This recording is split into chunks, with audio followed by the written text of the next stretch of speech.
Bom, em primeiro lugar, é preciso afirmar que sociedades humanas migram.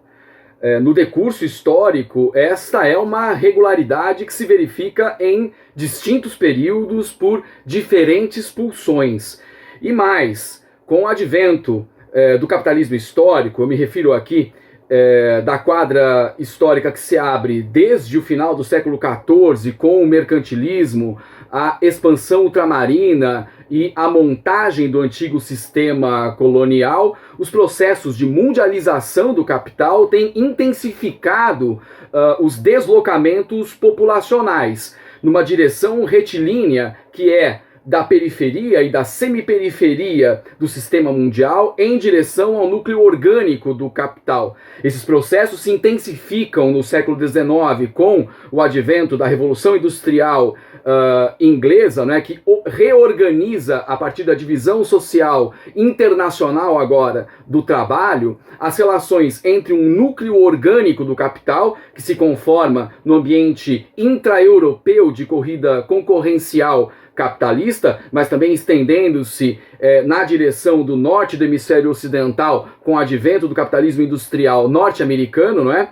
Após ali a guerra de secessão e o processo de reorganização do seu perfil, sobretudo ali de política externa, espelhando o advento de uma pujante economia industrial a partir da infraestrutura econômica. Então, das periferias e semiperiferias do sistema mundial em direção a essas realidades do núcleo orgânico do capital, sociedades humanas têm migrado, não é, com fluxos crescentes que espelham exatamente as relações demográficas que acompanham essas mudanças estruturais. A Revolução Industrial que eu mencionei aqui é responsável, né, pelo maior crescimento populacional já visto em toda a história da humanidade. E, evidentemente, buscando melhores condições de vida, uma vez que o capitalismo se desenvolve na seara internacional de forma desigual e combinada, ou seja, o desenvolvimento desse núcleo orgânico depende da pilhagem de recursos, a exploração, né, de mercado consumidor e mesmo de mão de obra proveniente desse mundo periférico. Vamos lembrar que desde o século XIX, pelo menos, esses deslocados têm uma função fundamental para o desenvolvimento capitalista, seja aqueles provenientes da periferia do sistema mundial, ou mesmo em deslocamentos internos, não é? O êxodo rural, proveniente do processo de cercamento das propriedades feudais, o deslocamento campo-cidade, são responsáveis pela conformação dos tais exércitos de reserva de mão de obra, que tem uma função elementar, né, para os interesses das classes proprietárias nesse mundo industrial. Manter o valor trabalho no patamar das expectativas de ganho dessas mesmas classes. Eu explico. Não é? A abundância na oferta de mão de obra, né, para um reduzido número de postos de trabalho é responsável pela pressão suficiente para uma alta rotatividade dessa força de trabalho, que não é mais especializada, é força de trabalho que engendra ali ações repetitivas, não é? Nas linhas de produção, pode ser facilmente substituível, e a abundância dela pressiona o valor salário para baixo, aumentando as expectativas de lucro das classes proprietárias num período de notável desregulamentação das leis protetivas do trabalho. Não é que nós aí, é claro que, verificadas as distâncias históricas, estamos experienciando numa condição bastante adversa da decomposição dessas leis protetivas do trabalho, no momento em que, asseverada a crise do capitalismo internacional, as classes proprietárias hoje tentam a manutenção das suas taxas médias de lucro, não é? Recorrendo aos cofres públicos, pilhando cofres públicos por meio de uma série de subterfúgios, não é? Destruindo direitos historicamente constituídos pela classe trabalhadora, é disso que se trata, não é? E decompondo com isso leis protetivas do trabalho. Então, o passado e o presente mantêm um diálogo permanente, dado que o nosso tempo presente está infiltrado, como diria Walter Benjamin, não é? De passado. Detém o nosso presente uma historicidade que diz respeito a esse processo que nós estamos aqui determinando, não é? E os deslocados, portanto, nessa direção, periferia rumo ao centro, buscando melhores condições de vida, ainda que nessas realidades sejam ou empurrados para a composição desses exércitos de reserva de mão de obra, não é? Ou absorvidos em postos de trabalho mal remunerados costumeiramente, não é? Tem que lidar ainda com as intempéries, digamos assim, não é? De um meio social, de uma tessitura social que tende a repeli-los. Não apenas isso, com violência tratá-los, da violência simbólica, xenofóbica, propriamente dizendo, a violência tácita que chega no extremo ao aniquilamento físico, não é? São esses deslocados vitimados por uma série de condutas de violência. Não por acaso tem eles que edificar suas próprias teias de solidariedade e de resistência, não é? Reinventando como que em casulos de realidade o seu local de origem, a sua cultura de origem, não é? Mas é preciso notar que a intensificação dos processos de mundialização do capital e essa diáspora global que resulta dos deslocamentos populacionais produz, no plano da cultura, o fenômeno da desterritorialização dessas identidades sociais. E ainda que numa condição de absurda adversidade, não é?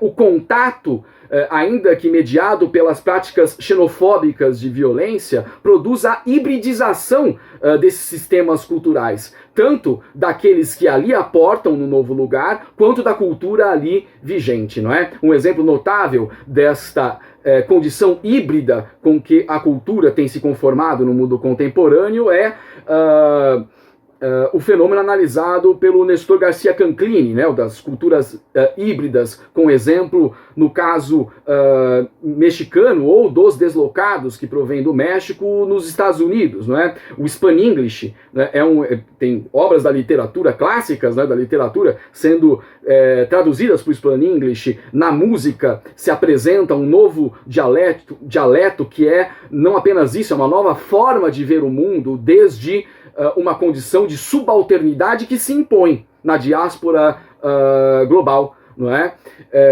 Os subalternos estão em todo lugar, não apenas na periferia, eles ganham os centros de capitalismo desenvolvido e disputam o conceito de civilização, não é? Dizendo ter identidade, ainda que modificada ela, não é, pelo contato com o diverso, e repito, ainda que as zonas de contato dessas relações extremamente assimétricas sejam as zonas de violência, não é apenas assédio e resistência que se produz, é mútua transformação.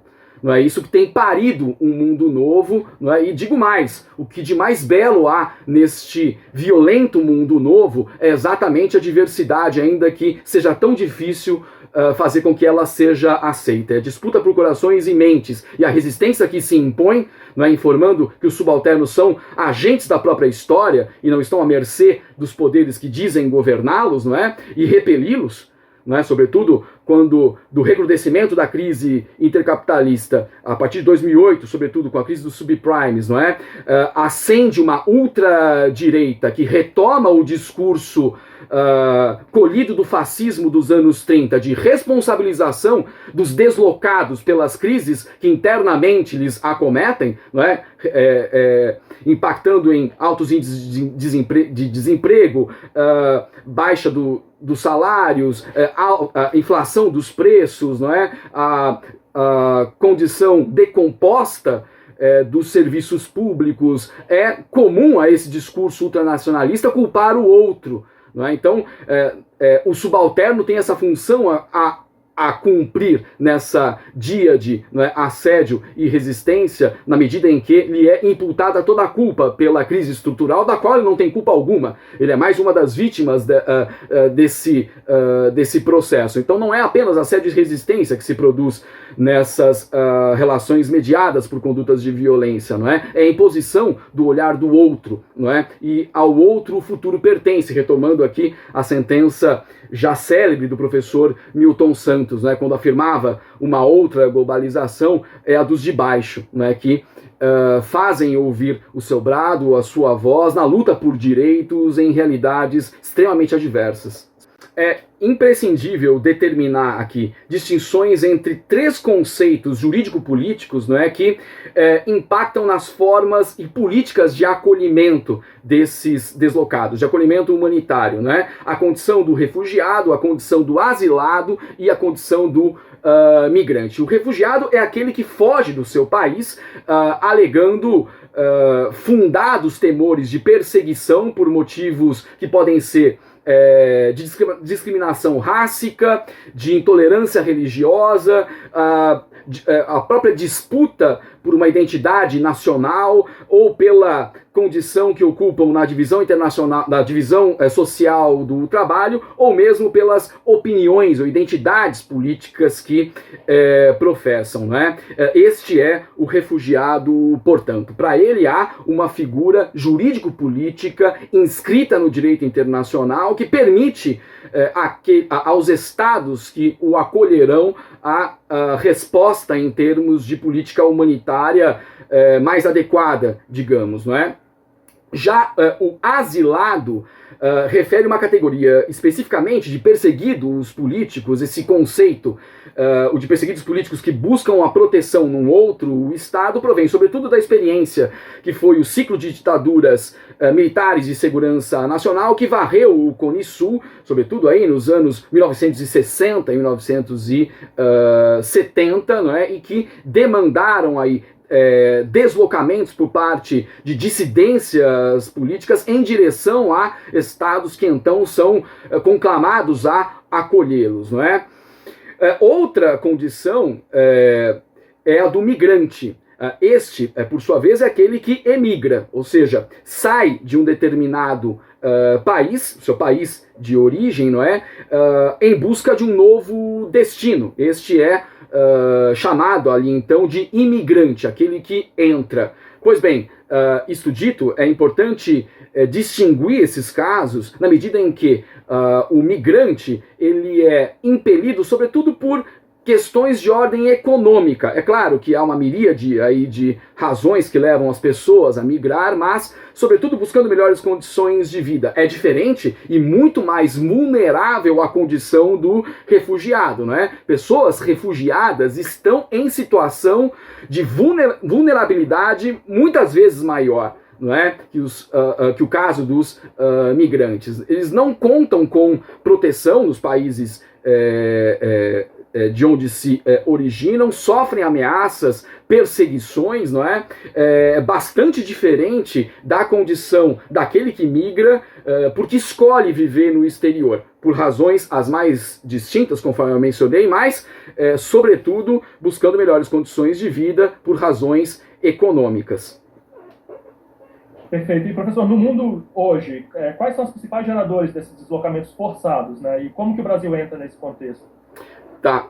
Quanto aos deslocamentos forçados, a gente tem desde instabilidade econômica impactando em cercos políticos. Vamos relembrar aqui a sentença clássica, né, na economia política do Marx, de que as crises econômicas viabilizam os cercos políticos, e isso dá razão a uma série de perseguições a dissidências que motivam esses deslocamentos que nós podemos considerar forçados, não é? Mas não apenas isso. A instabilidade política, a violência, não é, que pode ser de cunho político ou uma violência decorrente desta condição de crise asseverada econômico-social. Vejamos o caso da Venezuela, por exemplo, não é? Que, enfim, bem se enquadra nesta moldura. Os conflitos armados, sejam eles os da modalidade convencional interestatal, sejam os conflitos intestinos, não é? O contexto da guerra civil, né, da ocupação militar estrangeira, esses são os motivos primordiais que obrigam coletividades humanas a deixar o seu solo pátrio, deixar suas referências culturais, étnico-culturais no território de origem, carregando parte consigo nas suas identidades, né, mas deixar os seus vínculos familiares, as suas teias de sociabilidade com o entorno que lhe dá referência, que informa a sua existência projetivo social. Ou seja, não é uma escolha, tá certo? É um imperativo da realidade. Então, acredito que essas sejam as pulsões determinantes para que esses deslocamentos tenham se asseverado de tal forma no tempo presente. E professor, você poderia falar um pouco sobre o que papel hoje o Brasil representa, talvez estatisticamente, historicamente, na questão dos refugiados, em termos tanto como destino, como enfim? Bom, o Brasil, ele ocupou, em tempos distintos, não é, dois lados de uma mesma moeda. Ao tempo da ditadura militar de segurança nacional, não é, que tratorou liberdades democráticas nestas paragens, não é, e hoje é ovacionada pelo que mais nefasto há em termos de cultura política na institucionalidade do Estado brasileiro, não é? Esse regime de violência produziu um êxodo bastante considerável e que marca, não é, de forma tenebrosa a nossa realidade, não é? Sobretudo na condição dos asilados políticos que nós tivemos, não é? E que deixam uma lacuna em várias áreas, não é? Na sociedade brasileira. Por exemplo, na academia, nós tivemos um êxodo de cérebros do qual nós jamais nos recuperaremos, né? Há uma geração, literalmente, ausente, né? Em outras realidades, como Chile, Argentina, Uruguai, Paraguai, né? Essas lacunas são também densas, não é? Em qualidade, em tétricas cores, mas em quantidade, sobretudo, há que se falar numa geração de intelectuais na Argentina que desapareceu, né, da história, um buraco, né, mesmo geracional nas universidades, no Chile e na Argentina, é verificável, né, nos dados de corpo docente, de pesquisadores, de diversas áreas, que uma geração não está ali. Então o Brasil, ele protagonizou um êxodo também nesse contexto, não é, de perseguidos politicamente, né, que escapavam à própria morte, né, dado o caráter de regime de selvageria policial e repressão permanente que esses assassinos fardados implementaram na realidade brasileira. É importante dizê-los como tal, porque essa memória segue em disputa por monstros políticos que no tempo presente, né, invocam o espectro desta violência, né, para recrudescer exatamente os aparatos de violência institucional que demanda a contra-reforma do Estado, no contexto de ultraneoliberalismo em que é imprescindível para a manutenção de taxas de lucro de classes financistas, especuladoras, destruir direitos. Né? Na mesma medida em que é preciso reprimir todo e qualquer esforço de organização da classe trabalhadora para impedir, né, que essa selvageria, não é, se aprofunde. E nós estamos no decurso dela. Tá certo? Então o Brasil já passou por esse processo num lado da moeda. No outro lado, o Brasil tem uma tradição de acolhimento que importa aqui sublinhar. Não é? Ou seja, o Brasil é um ponto de chegada de muitos dos desesperados da terra, que buscam aqui melhores condições de vida. É claro que este porto deixa de ser seguro na medida em que nós somos arremessados de volta, não é, à extrema periferia do sistema mundial. Não é? O agravamento da crise do capitalismo internacional e as respostas que desde a institucionalidade política têm sido dadas em reafirmar as agendas do ultraneoliberalismo, não é, a saber, a de decompor direitos, né, de negar cidadania na medida em que você franqueia a poucos o acesso a privilégios, porque se decompõem, se deformam como direitos sociais, não é? Então, este ponto de chegada deixa de ser assim tão atrativo, né, para aqueles que buscam melhores condições de vida. Mas é importante afirmar, né, que a sociedade brasileira ela se conforma na diversidade de muitos dos deslocados em diferentes quadras históricas. Por exemplo, no século XIX, quando das últimas unificações nacionais europeias, me refiro às de Itália e Alemanha, né, muitos dos ejetados desses processos políticos aportaram, no Brasil para compor força de trabalho, né, no campo e nas cidades também. Ainda que tivessem sido eles aliciados por aquelas fotos idílicas lá, feitas pelo Gensly, né, para propagandear a oferta de terras e a prosperidade da lavoura frente à realidade da penúria europeia, desses estados carcomidos pelas guerras de unificação, não é?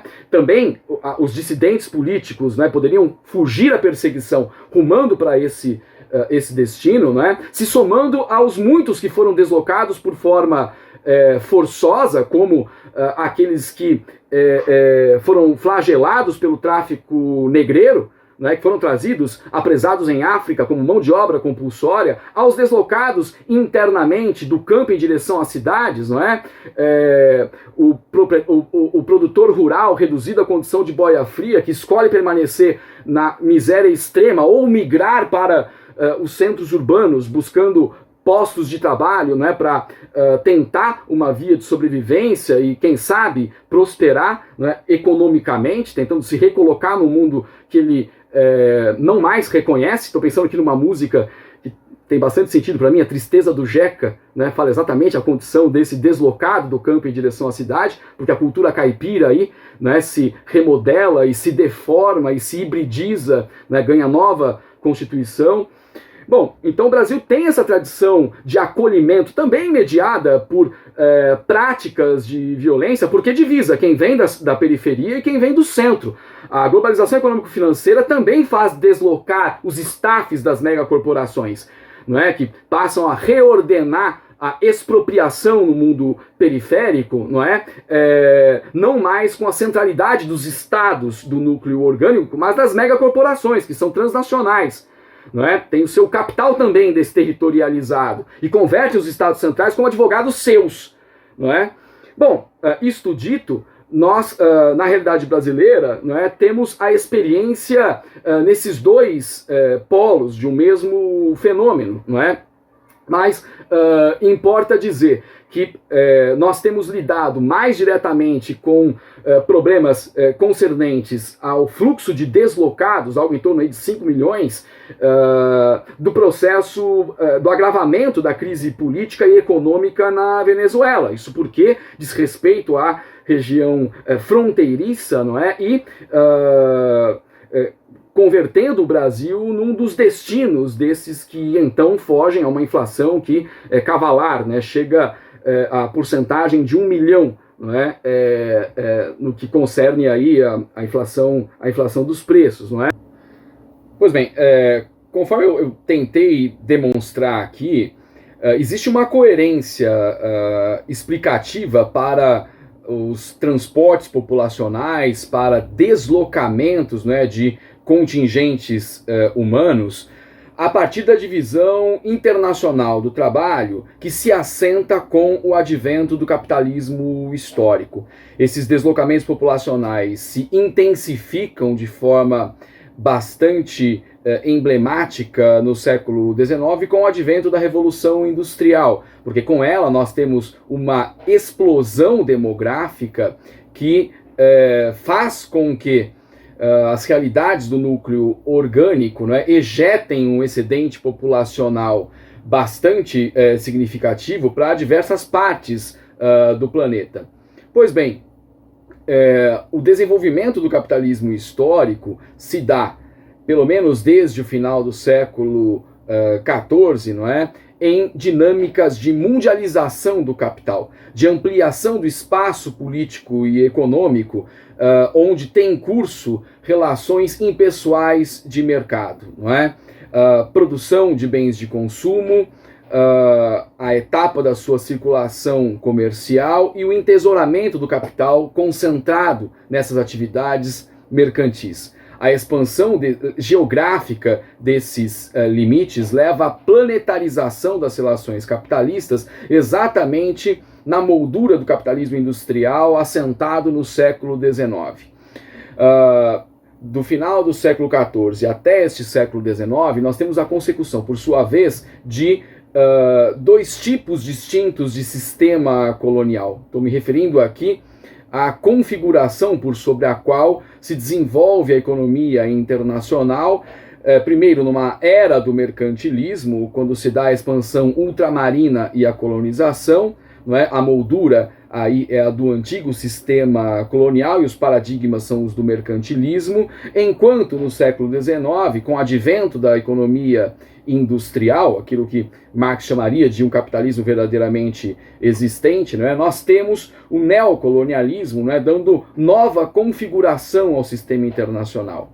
Pois bem, no primeiro sistema colonial, o Novo Mundo foi palco dos mais intensos e numerosos deslocamentos populacionais, exatamente para que a economia mundo tivesse como força motriz a força de trabalho apresada em África. Então, o continente africano é tragado para a lógica de desenvolvimento sistêmico do capitalismo histórico numa condição absurdamente subalterna, não é? Com o recurso à violência tácita, não é?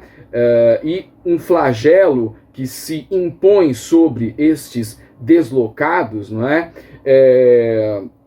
Muitíssimo violento também.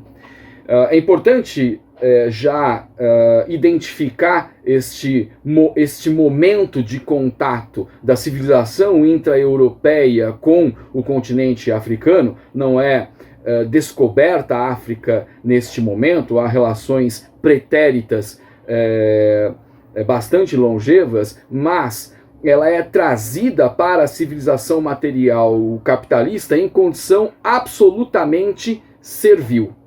E esta subalternidade lhe é imposta reiteradas vezes em distintos momentos do desenvolvimento histórico das relações capitalistas. Não por acaso, no momento imediatamente subsequente, o desse século XIX, com o advento da economia industrial, a África é repartida pelas grandes potências de capitalismo desenvolvido, não é? Que, de forma bastante arbitrária e desconsiderando, não é, a sua constituição interna, não é, os povos que ali se organizavam nas suas teias de sociabilidade, na relação que mantinham com o entorno geográfico, lhes são impostos limites e fronteiras absolutamente distintos, não é, das suas questões internas, não é, arbitrárias, por assim dizer. Isso não se limita apenas ao século XIX, não é? No decurso da Primeira Guerra Mundial, em 1916, nós temos os acordos secretos de Sykes-Picot, lavrados entre Inglaterra e França, não é? Que também arbitrariamente definem fronteiras para o mundo médio-oriental, não é? A revelia dos interesses dos povos que ali habitam, não é? Determinando configurações políticas que, grosso modo, vigoram até hoje, não é? E das quais decorrem muitos dos problemas do tempo presente. A África não padece apenas dos processos de colonização e do neocolonialismo, não é, que é, por sua vez, a forma pela qual se ultima o imperialismo, não é, que expropriará riquezas desta importante região do planeta, não é, às expensas dos povos que ali habitam, evidentemente, né, e hiperexplorados e flagelados, né, por esta civilização material capitalista que lhe impõe a subalternidade, né, querendo-a de forma perene, tá certo? A África negra, ela então se encontra nesta subalternidade determinada por relações sistêmicas, e esta condição lhe é imposta daí por diante, não é? Eu mencionava a partilha da África e mencionava os acordos secretos de Sykes-Picot, evidentemente tentando dar o contexto, não é, de uma divisão internacional do trabalho, onde o núcleo orgânico do capital, as potências de capitalismo desenvolvido, né, o ambiente da corrida concorrencial intercapitalista, lidando com o mundo periférico, né, exatamente onde pretenderá a expropriação de riquezas, no caso, recursos energéticos de importância central para o desenvolvimento industrial, não é?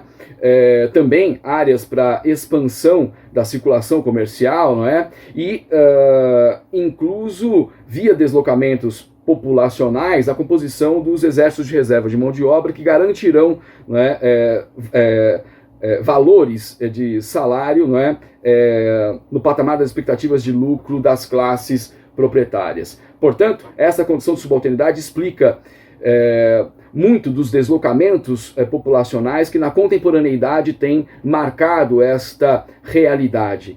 Na África, as migrações assumem primordialmente três configurações, não é? Em primeiro, nós podemos dizer de trabalhadores migrantes, né, que se deslocam por motivos, razões econômicas. Há deslocamentos internos bastante intensos. É importante frisar que, ao contrário do que no senso comum se estabelece, não é? A maior parte dos refugiados africanos ficam na África, não é? O mesmo para uma série de deslocados que migram por razões diversas. E a terceira razão é a dos refugiados, não é? Aqueles que, em função da instabilidade política, não é? Da crise econômico-social, perseguidos de toda a sorte, não é? Acabam indo buscar refúgio em outras realidades. Nós estamos falando aí em algo de torno de 36 milhões de africanos que têm migrado. Essa é uma média, não é? Que se estabelece pelo menos desde 2017, não é?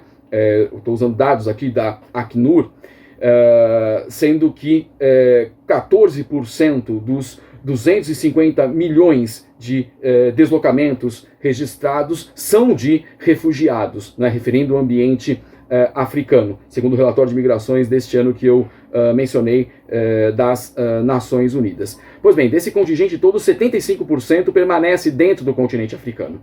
Nós temos 88% deste contingente proveniente de três realidades, sendo elas o Sudão do Sul, a Síria, no contexto de guerra civil, não é? Junto do Iraque e Mianmar. E dentro mesmo da própria realidade africana, os destinos mais comumente são Bangladesh, o Sudão, a Uganda e também a Turquia, não é? Que é uma espécie de porta de entrada para o continente europeu, não é? Tá com um pé de um lado e um pé de outro, né? Quando melhor lhe convém, né, ela assume uma ou outra identidade. Pois bem, então é fácil para a civilização ocidental afirmar uma África subdesenvolvida e eivada de problemas, não é? A referir, por exemplo, a instabilidade em Ruanda e no Congo, né, que foram fustigadas pela guerra civil e, no caso de Ruanda, um processo genocidário absolutamente devastador, né, para aquela tessitura social. No entanto, pouco se fala sobre um dos maiores problemas que acometeram o continente africano, não é? Para além da colonização e do neocolonialismo, a descolonização.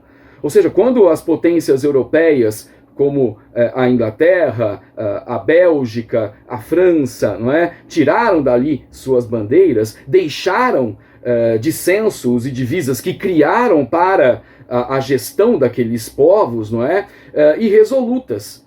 E muitas delas se desdobram na guerra civil e no processo genocidário que nós assistimos entre 1994 e 1995. Não é? A guerra civil do Congo e o conflito em Ruanda, não é? Incluso o genocídio que ali teve curso, não é? Tem responsabilidade direta das potências coloniais, né, que não foram chamadas à sua responsabilidade. Muito pelo contrário, quem se recorda dessas imagens, né, assistiu à inação das organizações internacionais, dessas potências, não é, ditas civilizadas, não é, que pouco ou nada se importaram com o morticínio que ali tinha a curso, não é, enquanto nas prioridades estabelecidas desde a política internacional, não é, o conflito nos Balcãs, não é que moveu as atenções, não é, militares, sobretudo dessas grandes potências. Mas eu não estou invocando aqui esses poderes para que militarmente intervenham nas realidades onde a própria intervenção que elas engendraram desorganizaram de tal forma o modus vivendi, não é, que desta desorganização, não é, implicam muitos dos conflitos contemporâneos. Não é? Então, isso porque é bastante comum uma retórica simplista e acrítica desde as análises, ou pseudoanálises de relações internacionais que tem enveredado por este caminho, não é? De que a resolução dos problemas em realidades como as do continente africano, para referir à periferia ou semi-periferia do sistema mundial, não é? Devem ser sobredeterminadas pelas potências de capitalismo desenvolvido, não é? Ou seja, capazes de militarmente, não é, pela via da intervenção militar, que é tão costumeira na história do Ocidente com as realidades periféricas, com o mundo oriental e médio oriental, não é? Criando clivagens que explicam muitos dos conflitos contemporâneos, não é? Legitimar ainda mais intervenção, né? Essas que, por sua vez, permitem a consecução de estratégias imperialistas para a pilhagem de recursos nestas regiões, não é? Criando ainda mais instabilidade, em nome, não é, da intervenção que poria fim a elas. Essa é uma retórica civilizatória, né, que nós temos que contestar à exaustão, né? Colocar sob perspectiva crítica, não é? E compreender, né, efetivamente, que os destinos dos povos devem ser por eles definidos, não é? E que essa tutela, não é, que é constantemente invocada, reclamada, reafirmada, seja pelo discurso jornalístico, seja pelo discurso político, não é? Sobretudo de estadistas, pseudo-intelectuais, não é? Na dita civilização ocidental, tem reclamado a torto e direito, né? Não conseguem escapar nessa cognição disciplinada, né, por um conceito ideológico de civilização, né, dos limites bastante claros, né, que essa moldura cognitiva impõe. Muito bom, Rodrigo. Eu pensei agora a gente dar um salto e te perguntar, então, como que a pesquisa acadêmica, em que frentes ela pode colaborar com o tema do refúgio? De que formas? Evidentemente, as políticas humanitárias de refúgio, elas importam, não é? E devem constituir a agenda, não é, internacional de forma compartilhada, seja em forma de esforços organizados pelas organizações internacionais de caráter regional ou global, né, e pressionando estados nacionais para que adotem esses princípios de acolhimento humanitário de refugiados nas suas agendas internas, não é? No entanto, nós temos que observar efetivamente um viés de análise que não deve ser abandonado nas pesquisas acadêmicas, que é das assimetrias nas relações que mantém essas potências economicamente desenvolvidas, né, onde reside um locus de civilização que tem que ser posto sob a lupa da análise crítica, porque é exatamente o ambiente onde, aportando estes deslocados, não é, se intensifica o fenômeno da violência xenofóbica, né? E mais, ao tempo do agravamento da crise que atravessamos do capitalismo internacional, pelo menos desde 2008, uma crise que é aberta já nos anos 1970, né, como crise de superprodução e que, enfim, ladeira abaixo, né, se intensifica em 2008 na forma da crise dos subprimes. A resposta à crise internacional no espectro político institucional tem sido aquela dada, por exemplo, no final em meados dos anos 1930, não é? A ascensão de uma ultradireita ultranacionalista e que tem a sua retórica de nacionalismo econômico eivada de elementos xenofóbicos, não é? A acusação de párias sociais que serão responsabilizados pela crise econômico-social é retomada ao tempo agora de ascensão de uma ultradireita que tem a pauta xenofóbica, não é, como parte bem definida dos seus propósitos políticos. É possível nomeá-los diretamente. Eu me refiro ao trumpismo dos Estados Unidos, à Liga do Norte na Itália, à Frente Nacional Francesa, não é? Ao governo de Viktor Orbán na Hungria, não é? E outros tantos. O Partido pela Liberdade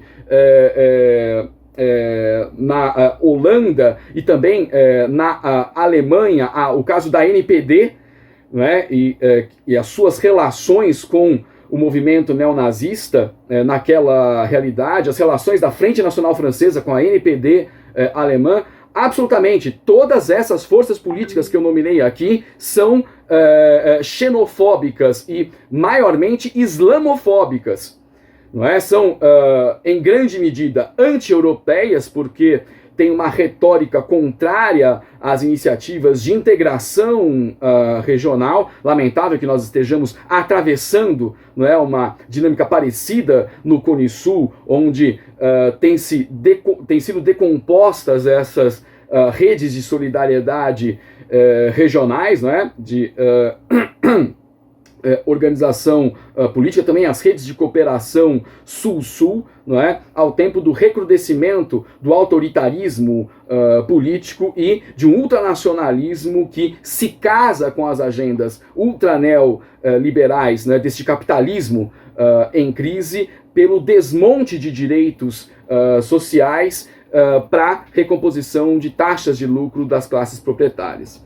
Bom, todo esse temário tem sido objeto, né, de diversos esforços, posso dizê-los a partir do Departamento de Relações Internacionais, ao qual eu pertenço, onde docentes de subáreas distintas têm trabalhado distintos aspectos, não é, desse temário, dos deslocamentos populacionais, da condição dos refugiados, não é?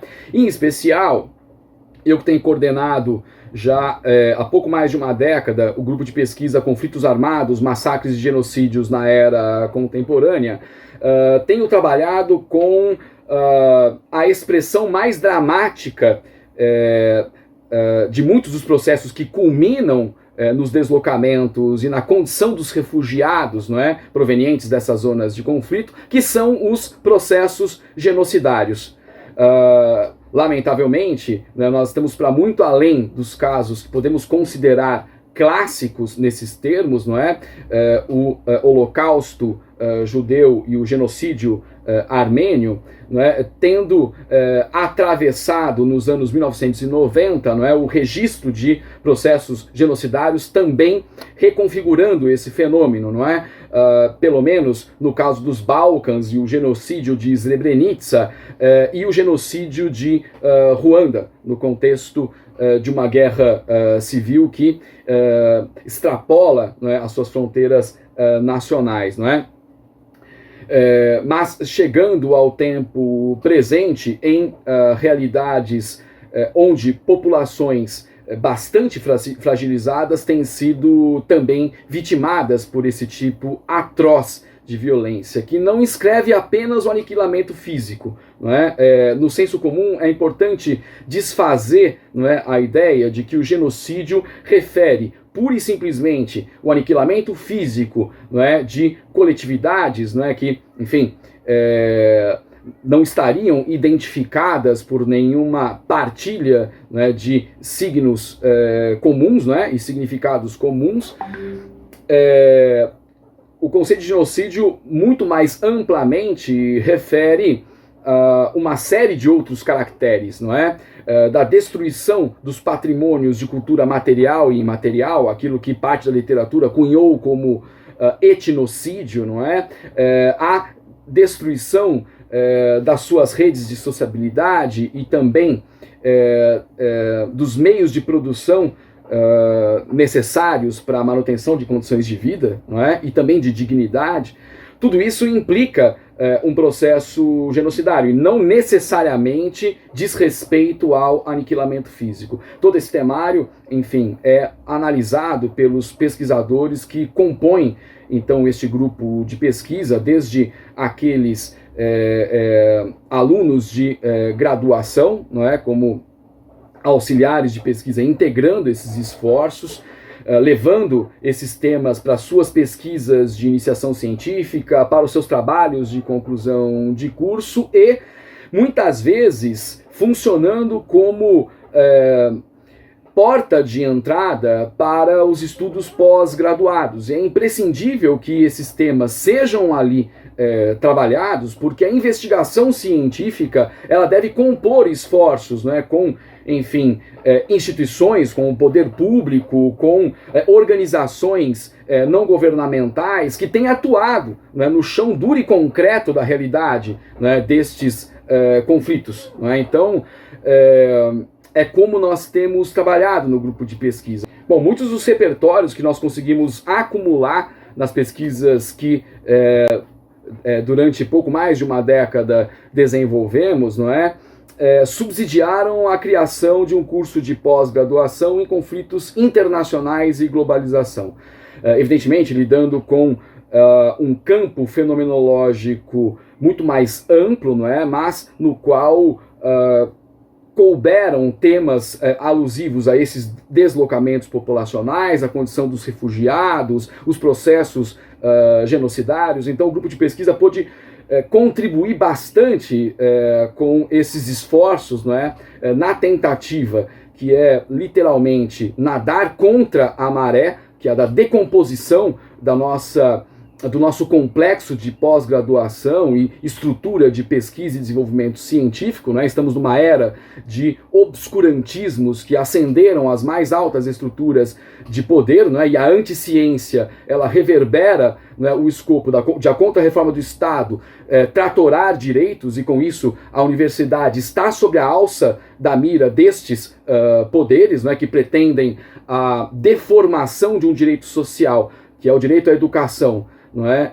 Em mercadoria, e portanto convertendo direito social em bem de consumo de massa. A universidade pública não teria função nenhuma a cumprir aí, senão a de converter-se em supermercados de venda de diploma, não é? Então, esta conjuntura absolutamente desfavorável, não é? Ela impõe para todos nós, pesquisadores, não é? Que lidamos com esse temário desde uma perspectiva científica, para além de proselitismos e discursivas que pouco podem fazer efetivamente para a compreensão desses fenômenos e a reversão deste quadro de realidade, não é? Nesse sentido, então, professores de distintas áreas compuseram esses esforços iniciais para a oferta deste curso de pós-graduação na modalidade lato sensu, né? Fomos todos pegos aí pela conjuntura extremamente adversa à da crise sanitária, não é? Que impediu uma série de atividades de ter continuidade, e esperamos, né, nas nossas lutas cotidianas, né, sobretudo na luta do movimento docente, né, em defesa da universidade pública e do modelo de ensino que nós pretendemos, não é? Um ensino que não apenas compreenda, mas capaz de interferir na realidade presente em prol da criação de um mundo muito mais justo, não é? E tentando dar conta das suas contradições.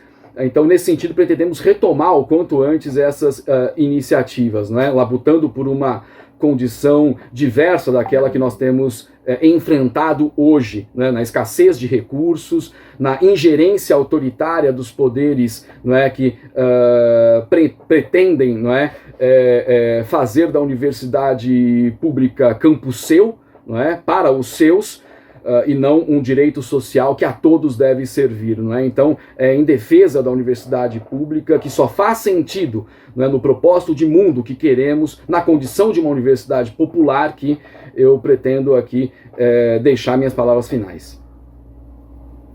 Perfeito, Rodrigo, estou muito satisfeito, acho que cobrimos aqui toda a pauta que eu tinha pensado para você, numa relação muito forte com as outras falas, né, dos outros professores.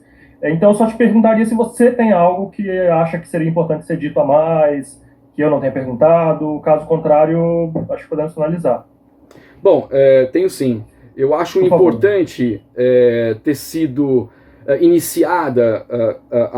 ter sido iniciado, melhor dizendo, um conjunto de iniciativas para o acolhimento, não é, de refugiados que provêm de diversas realidades, precisam convalidar os seus diplomas, seguir os seus estudos de graduação, pós-graduação. A universidade precisa fazer mais nesse sentido. Nós precisamos ir a essas comunidades, não é, acolher os nossos, não é, de forma fraterna. Não é? Nós temos pesquisadores, estudantes, professores, não é? Em condição bastante vulnerável, longe de casa, longe de suas famílias, não é? E nós podemos e devemos, não é, trazê-los para dentro dos nossos ambientes. Eles têm muito a contribuir, não é, até mesmo para a ampliação da nossa percepção sobre a realidade internacional. Eu falo desde o Departamento de Relações Internacionais, para o qual